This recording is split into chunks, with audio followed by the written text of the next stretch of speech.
The 1920s remind the public of the Roaring Era, full of diverse and exciting cultures, fashions, and fads. However, the 1920s are known to mostly revolve around the United States. Let's travel back to nearly 100 years ago in Germany, to a Germany with a growing culture, also known as the Golden Twenties, which is also undergoing the transition to Nazi Germany. We argue that Weimar Germany transformed into Nazi Germany due to the culture consisting of entertainment, societal fads, and art of the Golden Twenties. The name Weimar Germany, marked from 1919 to 1933, derived from the fact that the constitution for the post-World War I republic was created in the town of Weimar in southeastern Germany. Compared to the chaotic Berlin in the midst of revolution, Weimar was a peaceful town and a perfect fit for the Constitutional Assembly. German countries explored this newfound town, and little did they know had been the start of a very significant transformation. The Weimar Republic faced many problems coming out of a devastating war, especially culturally. The casualties alone from the war put major stress on the social aspect of life in Germany in the 1920s. In fact, over 2.5 million Germans had died in the war, and 4 million were wounded. People were also upset about the losses of war and did not trust the government, leading to friction within society. Due to the fallen economy from debt from the war, unemployment was high and the people suffered from high prices in the market. Fear of the Red Plague from Russia during the Spartacus Revolt led to widespread turmoil in their changing culture. Living in an unstable society, the people desired a democratic government in the upcoming election in January of 1919 in Weimar Germany. However, the longest government lasted only 2 years. This led to chaos among the public and caused many to lose faith in the new democratic system.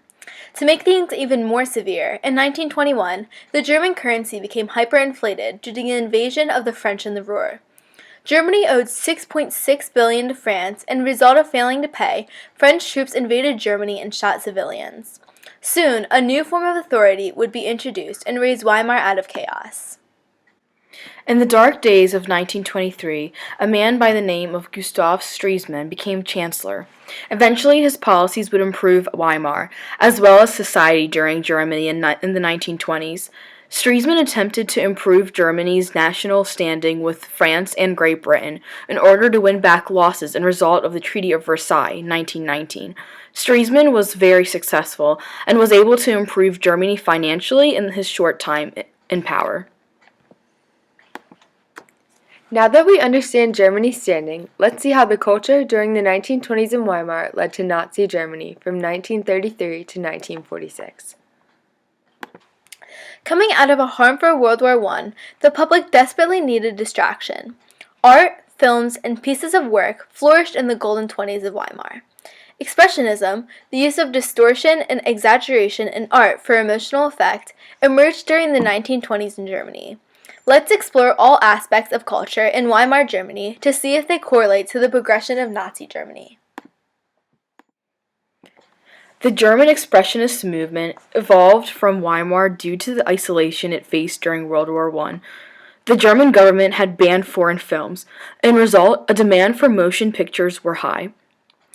From previous hyperinflation, people knew their money's value was decreasing constantly and were willing to spend on entertainment freely. Germany, especially at the time, looked to more modern culture with bold and artistic style. Many artists, such as George Grosz, depicted poverty and hunger through art. Big and powerful corporations were looked at as evil and corrupt, as shown in the business's owner's soul.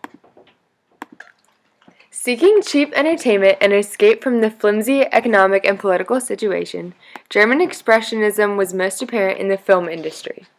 Unable to have a large budget, like Hollywood, Germany sought other ways to convey emotion on their set. Crime, madness, insanity, the horrors of technology and money, and other dark topics gave Expressionism its notorious definition. This culture shift was a dramatic leap from World War I norms of action-adventure and romantic films. A famous Expressionist film, Nosferatu, 1922, was about a horrific vampire. Using solely one camera and no special effects, the uses of shadows and time were used to create a dark mood of Expressionism, as you can see.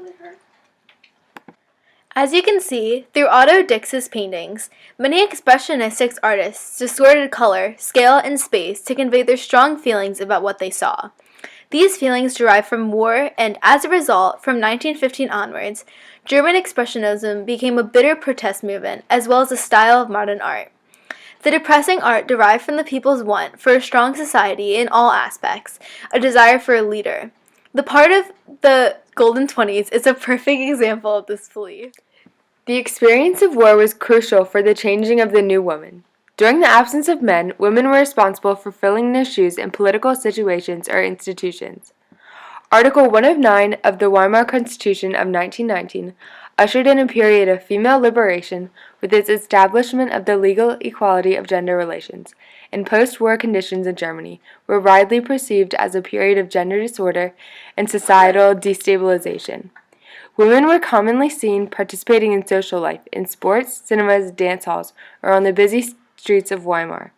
This new ideal of women represented the new changes that Weimar was going through as a whole, political, economical, as of course social.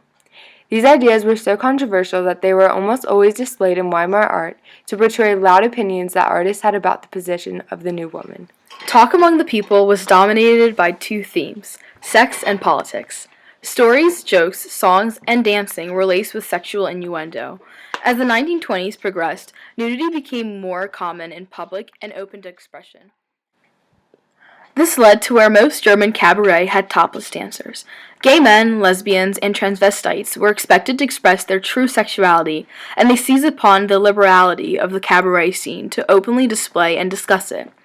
Not only were cabaret a place of sexual expression, but art encouraged a new woman.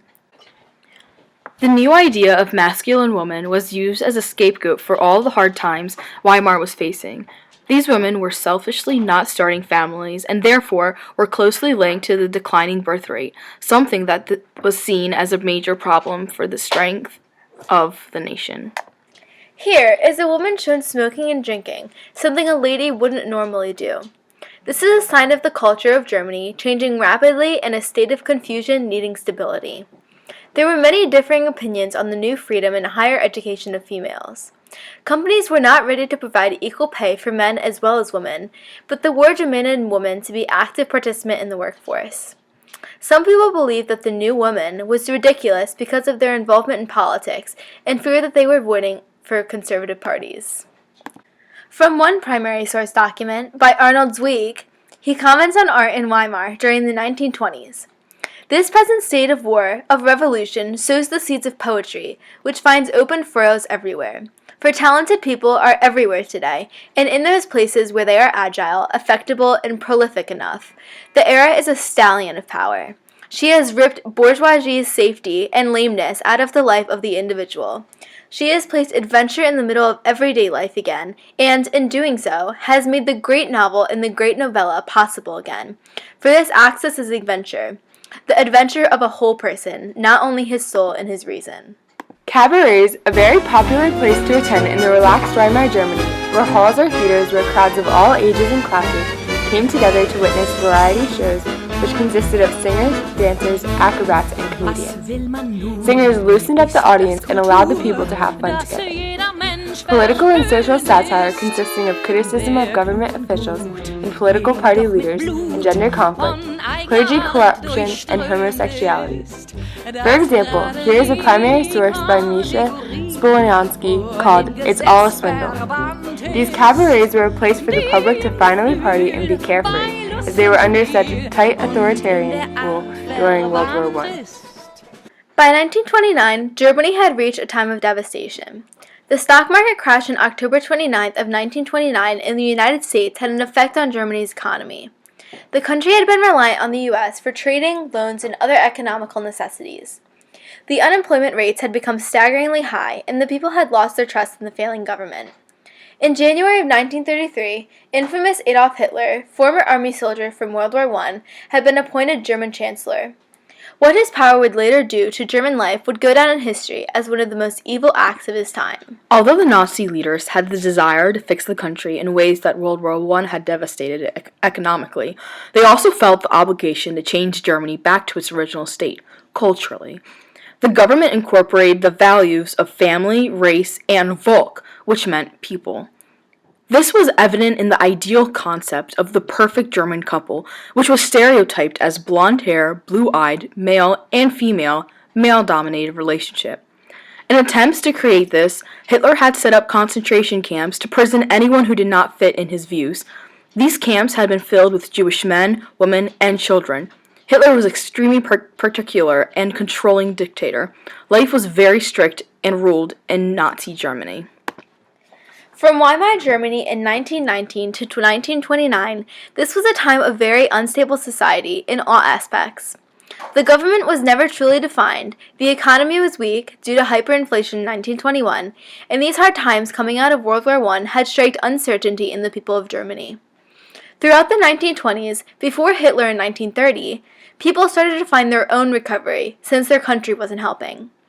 Through their art and films of the time, elements of depression and overwhelming emotion and masculinity shone through, also known as Expressionism. This represents society's subconscious want for a strong masculine ruler. People reached out to art and other ways of showing their thoughts in a hope that someone would take control and control their emotions.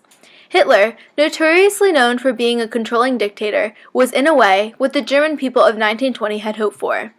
They figured that their previous democratic government had failed for a reason, and they looked to new ideas, another element of Expressionism. The Golden Twenties during Weimar Germany in the 1920s directly contributed to the rise of Nazi Germany. The history of Weimar Germany leading up to Nazi Germany was catalyzed by the culture of the Golden Twenties. In this time period full of music, art, styles, films, and many other expressions of culture, the citizens of Germany explored what it was like to finally have freedom and not be under such tight, authoritarian rule. The people explored films, finding distraction and escape in the expressionistic styles of the time of darkness and strong emotion. Also, through the emergence of cabarets, people explored sexual tendencies and expression for the first time. Gays and lesbians were encouraged to be open about their connotations, and public nudity was welcome more than ever before. However, along with the joyous times comes the encountering of the difficult time periods. Hyperinflation of the German dollar in 1921, causing strife, unemployment, and high prices led to Germany's Golden Twenties and a public carefree attitude.